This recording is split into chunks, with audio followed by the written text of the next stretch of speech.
ఓంకారాకారమీశానం ఉమానాథం సదాశివం నర్మదాతట సంవాసం పరమేశ్వరమాశ్రయే. యస్మాత్ సంజాయతే కృత్స్నం యత్ర చైవ ప్రళీయతే నమస్తస్మై సురేశాయ విష్ణవే కూర్మరూపిణే. నమస్తస్మై సురేశాయ విష్ణవే కూర్మరూపిణే.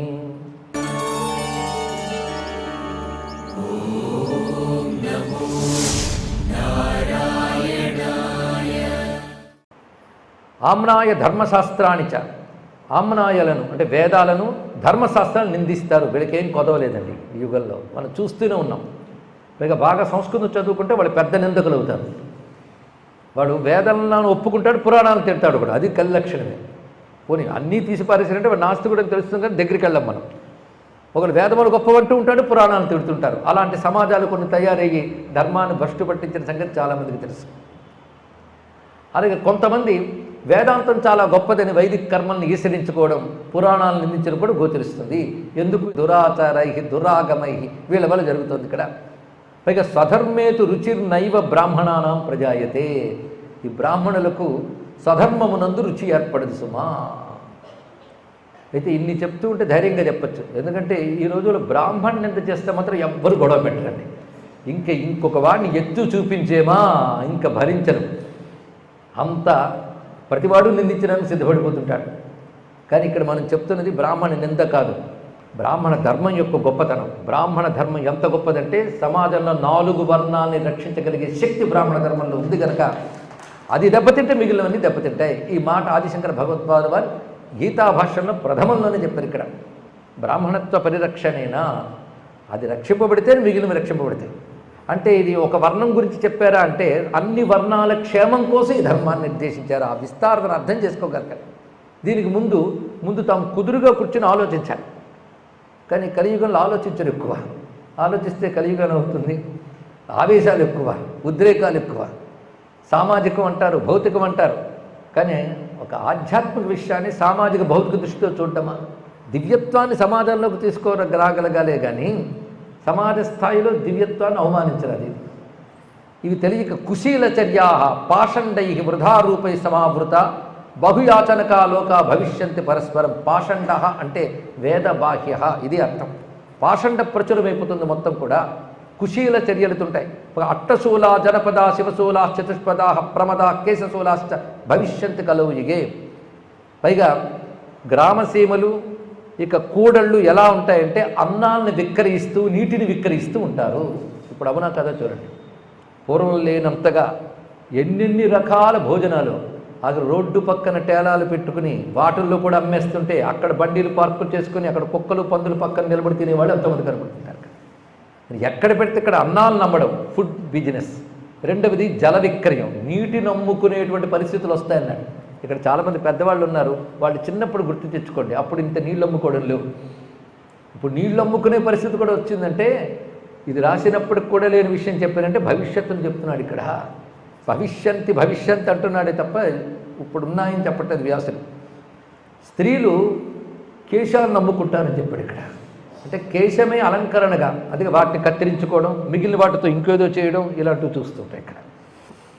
ఇక మరికొందరు తయారవుతారు. వాళ్ళ పని ఏమిటంటే కాషాయవాసం కట్టేసుకుని చేసేదంతా కూడాను అవైదికాచారం చేస్తూ వాళ్ళు దొంగలు తయారవుతారు సుమా అన్నాడు. అదే కాషాయాంబర ధారణతో చేసేటువంటి చౌర్యాల గురించి కూడా చెప్తున్నారు ఇక్కడ.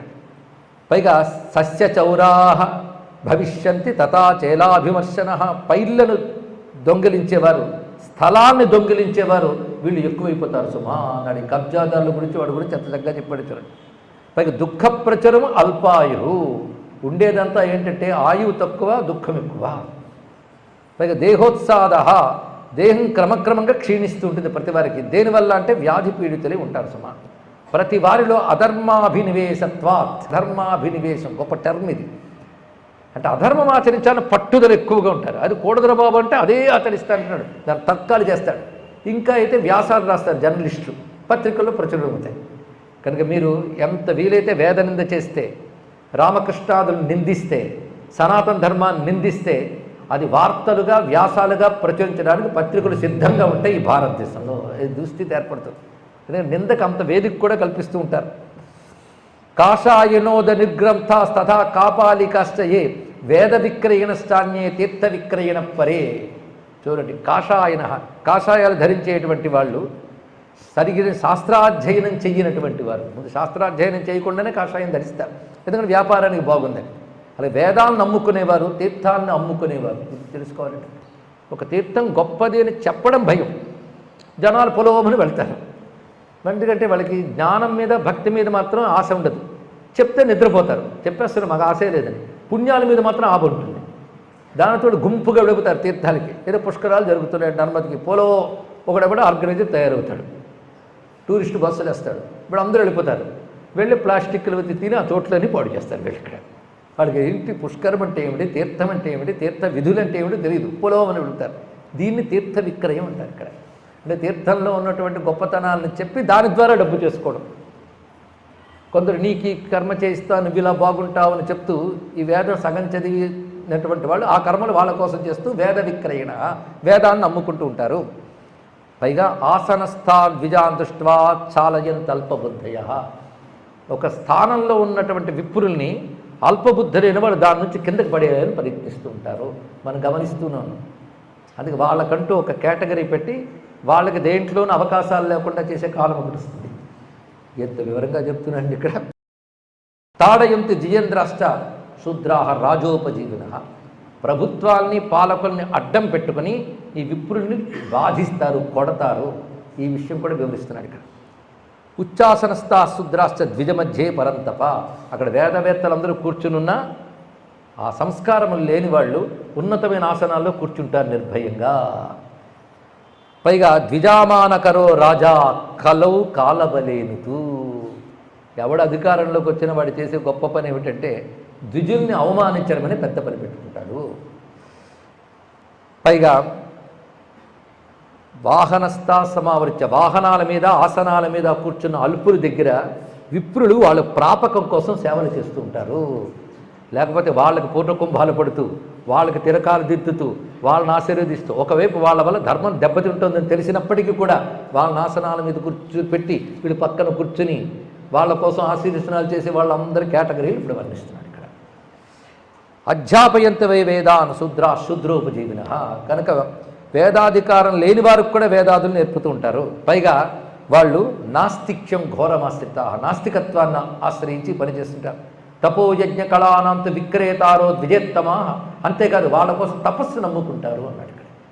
తపస్సు నమ్ముకోవడం అంటే మీకోసం ఈ జపం చేస్తాం, ఆ జపఫలం మీకు ధారపోస్తాం అనేవాళ్ళందరూ వీళ్ళండి. అందుకే ఎన్నికలు వస్తే చాలు వెంటనే బయలుదేరిపోతే వాళ్ళ కోసం ఒక మంత్రం జపం చేయడం, ఆ మంత్రం హోమం చేయడం, పైగా మేము చేసిన జపం వల్లే గెలిచారని ప్రకటించడం. వాడు మాత్రం ఈ ధర్మానికి తూట్లు పొడుస్తూ పరధర్మం పెడుతుంటాడు. ఇలాంటి వాడు కల్లో ఎక్కువ ఉంటారు. వ్యాసుడు అంటున్నాడు నేను అల్లే.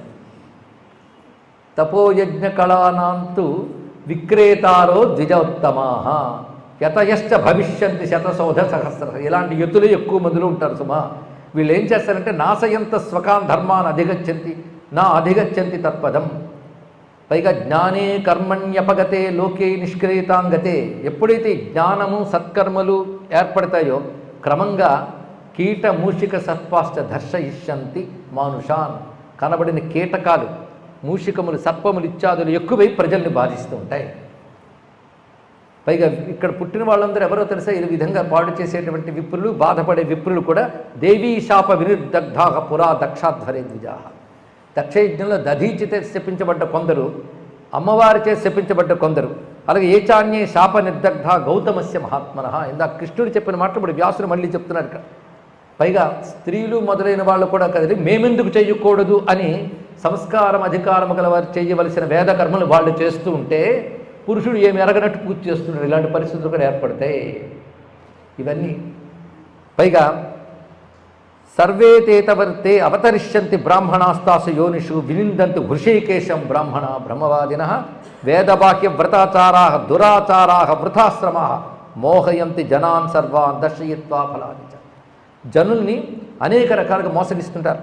పైగా అనేక మంది ప్రచురంగా గురుస్థానాల్లో కూర్చున్నటువంటి వారు తమసావిష్ట మనస బైడాల వ్రతికాధమా. ఏవి నేను కల్పించట్లేదండి, ఇంకా చెప్పాలంటే ఎడిట్ చేసి చెప్తున్నాను తక్కువ.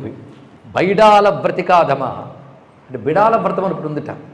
అంటే అందరూ వీడు గొప్పవాడు అనుకోవడానికి వేషాలు వేసుకున్నటువంటి యతులు ఎక్కువై కాషాయాదులు ధరించి వాళ్ళు ఈ కూడని పనులన్నీ చేస్తుంటారు. ఇలాంటి కలి చెప్పక భయం వస్తుంది కదా మనకి, అభయం చెప్తున్నాడు. ఇలాంటి కలి నుంచి బయటపడాలి అంటే కలవు రుద్రో మహాదేవో లోకానాం ఈశ్వరపరః. కలియుగంలో సర్వలోకేశ్వరుడు రుద్రుడు ఉన్నాడు. ఆయన్ని తదేవ సాధయన్రుణాం దేవతానాంచ దైవతం. అతడు దేవతలకు కూడా దేవత అయినటువంటి వాడు. అలాంటి శంకరుడు గొప్ప మాట చెప్పారు, కరిష్యత్తి అవతారాన్ని శంకరో నీలలోహిత. శంకరుడు కలిలో అవతరిస్తాడు వివిధ విధులుగా. ఇక్కడ శంకరాన్ని శబ్దం వాడడానికి కారణం ఏంటో తెలుసుంటుంది. అలా కలిలో అవతరించే రుద్రుడే శంకరాచార్య అని చెప్పడం దీని యొక్క ప్రధానమైన విషయం. పైగా ఇక్కడ కరిష్యత్ అవతారాన్ని అని చెప్పడంలో శంకరాచార్యులు అనంతర కాలంలో కూడా వివిధ రూపాలతో వస్తూ ఉంటారు. ఇక్కడ ఎందుకు అంటే అసలు ధర్మము అసలు జ్ఞానం చెప్పడానికి. ఎలా పోల్చుకుంటావు వాళ్ళని అంటే ఎవరు శ్రౌత స్మార్త ప్రతిష్టార్థం భక్తానాం హితకామ్యయ. శ్రౌత స్మార్త ధర్మములు భక్తుల హితం కోసం బోధిస్తారో వారందరూ రుద్రుడు ధరించిన అవతారములు. అంటే నిన్న మొన్నటి వరకు ఉన్నటువంటి చంద్రశేఖరేంద్ర సరస్వతి మహాస్వామి వారు వారందరిని ఒక్కసారి స్మరించుకోవాలి. అలా ఎప్పటికప్పుడు లోటు లేకుండా వాళ్ళు వస్తూ ఉంటారు, చెప్తూ ఉంటారు. ఉపదేక్షంతి తజ్ఞానం శిష్యానాం బ్రహ్మసన్నితం సర్వ వేదాంత సారం మీ ధర్మాన్ వేదదర్శిత సర్వవర్ణాన్ సముద్దిశ్య స్వధర్మేయే నిదర్శిత. ఇక్కడ తెలుసుకోవాల్సింది, శంకరాచార్య మొదలైన పీఠములు ప్రస్తావన చేసినప్పుడు వాళ్ళు ఏదో ఒక వర్ణానికి పరిమితం అనుకోవద్దు. అందుకే సర్వవర్ణాన్ సముద్దిశ్య, అన్ని వర్ణముల్ని ఉద్దేశించి అందరి క్షేమం కోసం సధర్మమునందు వాళ్ళు నిలపడం కోసం వస్తారు. ఏతం ప్రీతానిషేవంతే ఏనకేనోపచారత. అటువంటి వారు చెప్పిన మాటలను ఆశ్రయించి ఎవరైతే వాటిని పాటిస్తూ రుద్రుని అర్చన చేస్తారో వాళ్ళు విజిత్య కలిజాన్ దోషాన్ యాంతితే పరమం పదం. వాళ్ళు తప్పకుండా పరమపదాన్ని చేరుకుంటారు. అందుకే అనాయాసంగా కలిలో ధరించవచ్చు సుమా. ఎంత భయం, ఎంత ఉపాయం చెప్పేశాడండి. నేను ముందేం చెప్పాడు, నన్నెవరు కీర్తన చేస్తారో, నన్నెవరు ఆరాధన చేస్తారో, శివనింద ఎవరు చేయరు అని చెప్పాడు కదా. ఇప్పుడు రుద్రార్చన చేయడం గురించి చెప్తున్నాడు. అంటే అర్థం రుద్రుని నారాయణ్ణి వేదము ప్రతిపాదించిన పరమేశ్వరుని ఆరాధించినటువంటి వారు తప్పకుండా తరిస్తారు కలియుగంలో. కనుక ఈ దోషాలు పోగొట్టడానికి ప్రయత్నం చేయక్కర్లేదు, మన మేరకు మనం ఈ దోషం లేకుండా చేసే ప్రయత్నం చేయాలి. ఇది చాలా ముఖ్యమైన అంశం. కనుక ఎలాగో కళ్ళు దోషాలు ఉన్నాయని అంటారు కదండి, నువ్వు చేసి ఎక్కువ, నువ్వు చేయకుండా ఉండడానికి ప్రయత్నించు. కానీ కల్లో మరో ప్రమాదం ఉంది. ఒక మహానుభావుడు పరమాచార్య వద్దకు వచ్చి తన ఇంట్లో కూడని ఒక సంఘటన సంప్రదాయ విరుద్ధమైన జరిగిందని ఏడిస్తే, బాధపడుకురైనా కలి కదా, నువ్వు ధర్మంగా ఉండాలనుకున్నావు కదా, అందుకు నిన్ను కూడా జయించాలని వాడు వచ్చాడు అంతే అని చెప్పారు. ఇక్కడ వస్తాడు. అందుకే కనుక కళ్ళు ఎవడికి వాడే నిర్ణయించుకుని జీవితం అంటే ఏంటో తెలుసుకొని శాస్త్రం చెప్పిన మార్గం ప్రకారం జీవించే ప్రయత్నం చేస్తూ విడవకుండా ఈశ్వరుని ఆరాధన చేస్తే తప్పకుండా తరిస్తాడు. ఇంతే మొత్తం పాయింట్. మొత్తం కూర్మపురాణంలో చెప్తున్న అంశములన్నీ శ్రవణం తర్వాత మననం చేసిన వారికి మాత్రమే అర్థమవుతాయి. ఇది దయచేసి గుర్తుపెట్టుకోండి. ఒక్కొక్కటి ఎంత తపనతో చెప్పడం జరుగుతుంది అంటే సులభంగా తరించే ఉపాయం వ్యాసుల వారు ఇందులో ఇచ్చారు, పట్టుకోండి, తరించండి. ఇక్కడ అది వీలైనంత శ్రౌత స్మార్త ధర్మములు చెయ్యగలిగినంత, వీలైనంతే అన్నాం, ఎవరూ చేయాల్సిన చేయలేరు కళ్ళు. ఇందులో సదాచార అధ్యాయం అని వ్యాసుడే చెప్తాడు, 2-3 అధ్యాయాలు. భయం వేస్తుంది, ఒక్కడి తేలుతుంది, ఒక్కడు కూడా చేయట్లేదు. భోజనం చేసే పద్ధతి, స్నానం చేసే పద్ధతి ఎన్ని వివరించాడు. అవన్నీ మనం చేయడం లేదని తెలుస్తుంది. కానీ కనీసం కొంతైనా నువ్వు చేయగలిగితే స్వామి సంతోషిస్తాడు. ఎందుకంటే ఆ కొంతకు కూడా అవకాశం లేని కాలం కలికాలి. కొంతపాటైనా చేసి ఈశ్వరారాధన మరువకుండా ఉండు, ఆయన నామస్మరణ చేయి, ఆయన ఆరాధించు. అయితే ఈశ్వరుడు వివిధ రూపములతో ఉపాసింపబడుతుంటాడు కనుక వివిధ రూపాల మధ్య భేదాన్ని చూడకు. అది ఇక్కడ తెలుసుకోవాల్సింది. యోగంలో ఇది ప్రధానమైన అంశం. ఇక్కడ అది ఏ పురాణం వెతికిన ఇది కనబడుతుందండి. గణేశ గీతలో గణపతి చెప్తాడు, నన్ను, అంబికను, విష్ణువుని, శివుని, సూర్యుని ఎవడు వేరుగా చూడటం వాడే యోగి అని చెప్పాడు. ఇక్కడ ప్రతి చోట ఈ అభేదాన్ని చెప్తున్నాడు. అంటే గణేశుని ఇష్టముగా ఉపాసించే భక్తుడికి స్వామి చెప్తున్న మాట. ఇంకా అలా విష్ణు భక్తునికి విష్ణువుగా అని చెప్పిన మాట ఇదే, శివభక్తునికి ఇదే చెప్తున్నాడు. కూర్మపురాణం ఏంటంటే స్పష్టంగా అభేదాన్ని చెప్తాను. అందుకే ఇక్కడ విషయాన్ని చక్కగా వివరిస్తూ ఏతం ప్రీతా నిషేవంతే ఏన కోనోపచారిత విజిత్య కలిజాన్ దోషాన్ యాంతితే పరమాం పదం. ఏదో విధంగా తెలిసిన ఉపచారంతో ఆరాధన చేస్తే వాడు తప్పకుండా పరంపదాన్ని పొందుతాడు. అందుకే అనాయాసేన సుమహత్ పుణ్యమాప్నోతి మానవ అనేక దోష దుష్టస్య కలేరేకో మహాన్ గుణ. ఈ శ్లోకం బాగా గుర్తుపెట్టుకోవాల్సింది. అనేక దుష్టత్వాలతో కూడినటువంటి కలిలో ఒక గొప్ప సుగుణమును స్మ.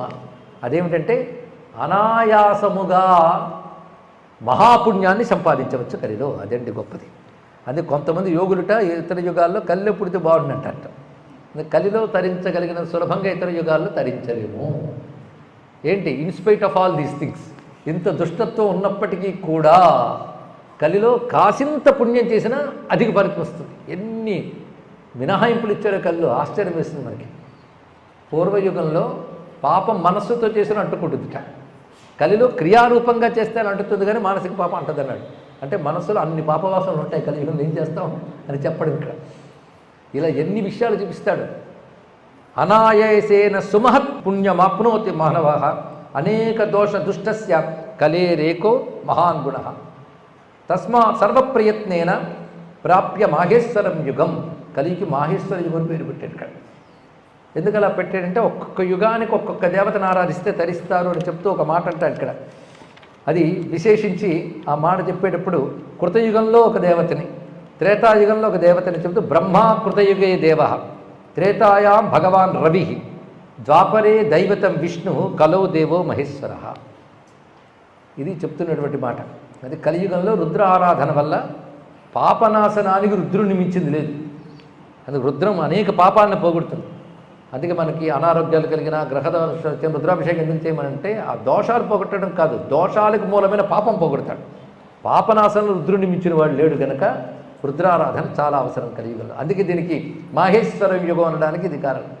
విశేషాత్ బ్రాహ్మణో రుద్రం ఈశానం శరణం వ్రజేత్, ఏ నమంతి విరూపాక్షం ఈశానం కృత్తివాససం ప్రసన్న చేత్సౌ రుద్రం తేయాంతి పరమం పదం. ఎంత కలియుగమైనా ఎవడు కృత్తివాసుడైన విరూపాక్షుడైన ఈశ్వరుడికి నమస్కారం చేస్తాడో నమంతి, ఇందే నమ్మకం అనే మాటకు కూడా ఆధారం. యథా రుద్ర నమస్కార సర్వకామ ఫలోద్రుమ. కలియుగంలో రుద్ర నమస్కారం కల్పవృక్షంలా పనిచేస్తుంది. మిగిలినవేవి దానంత శక్తివంతమైనవి విసుమా. అందుకే వీలైనంత అని నమ శివాయ అనడంలో నమంతి ఉంది కనుక ఆ రుద్రుడికి చేసే నమస్కారమే కలిలో రక్షిస్తుంది. ఇక్కడ యవం విధే కలియుగే దోషాణమేవ శోధనం. కానీ కలియుగ దోషాలకు శోధనం ఏమిటి అంటే శోధనం అంటే అవి తొలగించి శుద్ధి చేసేది ఏమిటంటే మహాదేవ నమస్కారో ధ్యానం దానం ఇతి స్థితి. మహాదేవ నమస్కారమే ధ్యానము దానము మొదలైన కర్మల కింద వస్తుంది కనుక మహాదేవుడిని నమస్కరించడమే కలియుగంలో గొప్ప తరుణోపాయం. ఇంతవరకు చెప్పిన దోషాలు వింటే ఒక భయం, ఒక జంకు, సిగ్గు అన్నీ కలిగే వెంటనే అవన్నీ తీసి మహాదేవుడిని ఆశ్రయించి బాగుపడతారు నా భయం చెప్తున్నాడు ఇక్కడ. అంటే ఎందుకోసం వ్యాసుడికి చెప్తున్నాడు అర్థమైంది కదా. తస్మాద్ అనీశ్వరానన్యాన్ త్యక్త్వాదేవం మహేశ్వరం. అందుకే ఇతరములైన సాధనలు విడిచి పరమేశ్వరుని నమస్కరించుటయే సమాశ్రయే విరూపాక్షం ఎది చేత్ పరమం పదం. ఇంకొక మాట, కలిలో రుద్రార్చన చెయ్యని వాడికి జీవితం ఎలా ఉంటుందంటే నార్చయంతీహయే రుద్రం శివం త్రిదశబంధితం తేషాం దానం తపో యజ్ఞో వృథా జీవితమేవచ. కలియుగంలో రుద్రుని శివుని ఎవరు ఆరాధించకుండా ఉంటారో అటువంటి వారి దానములు కానీ తపస్సులు కానీ యజ్ఞములు కానీ వ్యర్థమవుతుంది, జీవితమే వ్యర్థం సుమా. అందుకు రుద్రార్చనయే కలియుగంలో సార్థకతనిస్తున్నది అంటూ ఒక్కసారి వ్యాసుడికి ఒక భావోద్వేగం కలిగింది రుద్రుని తలుచుకోగానే. దానితో ఆనందంగా శివుడికి నమస్కారం చేస్తున్నాడు. ఇప్పుడు ఎదురుగా అర్జునుడు ఉన్నాడు, ఆయన చెప్తున్నాన్న విషయం మర్చిపోయాడు. రుద్రుని నమస్కరించు అనగానే గొప్ప అనుభూతి కలిగిన వాడికి, భక్తి జ్ఞానాలు కలిగిన వాడికి భగవత్స్మరణ చేయగానే పరవశించిపోతాడు. వెంటనే భగవంతుడు మనసులోకి వచ్చాడు కనుక రెండు చేతులు దోయిలించి వ్యాసుడు అర్ధనిమీలిత నేత్రుడై పరమేశ్వరుని నమస్కారం చేస్తుంటే అర్జునుడికి ఒక్కసారి స్పందన కలిగి ఆయన రెండు చేతులు దోయిలించి వ్యాసుడిని చూస్తూ ఉండిపోయాడు. ఆ వ్యాసుడు ఆనందంతో అన్న మాటలు ఇప్పుడు విందాం. నమో రుద్రాయ మహతే దేవదేవాయ శూలిని త్రయంబకాయ త్రినేత్రాయ యోగినాం గురవే నమః. నమోస్తు దేవదేవాయ మహాదేవాయ వేధసే శంభవే స్థానవే నిత్యం శివాయ పరమేష్ఠిని. నమః సోమాయ రుద్రాయ మహాగ్రాసాయ హేతవే ప్రపద్యేహం విరూపాక్షం శరణ్యం బ్రహ్మచారిణం.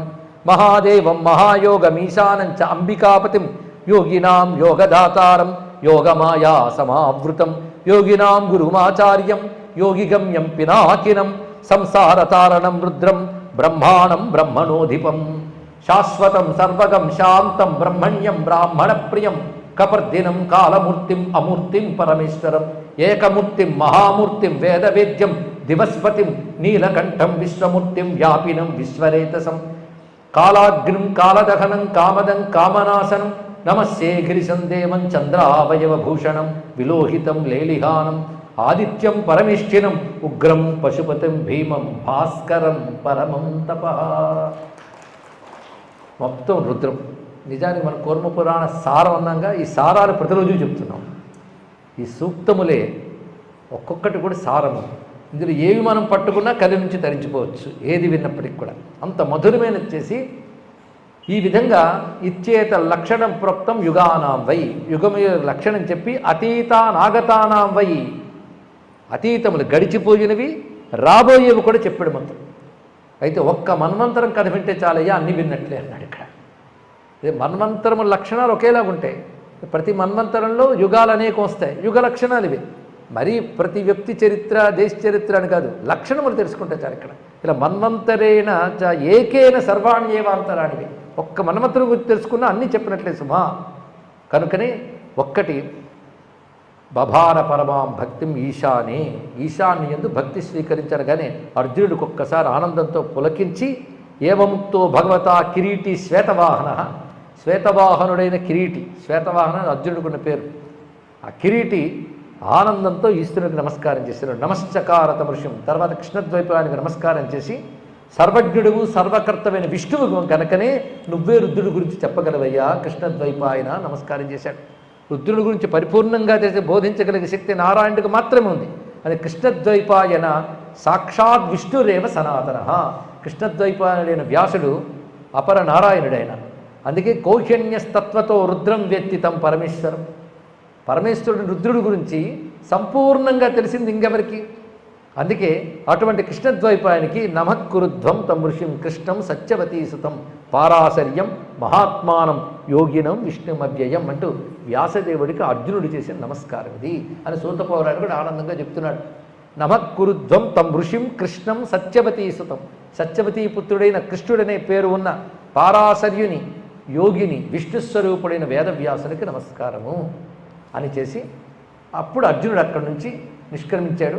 ఈయన వారణాసికి చేరుకున్నాడు అని అక్కడ వారణాసి మహాత్మ్యము అర్జునుడికి వ్యాసుడు చెప్పింది కొన్ని అధ్యాయాలు ఉంది ఇందులో.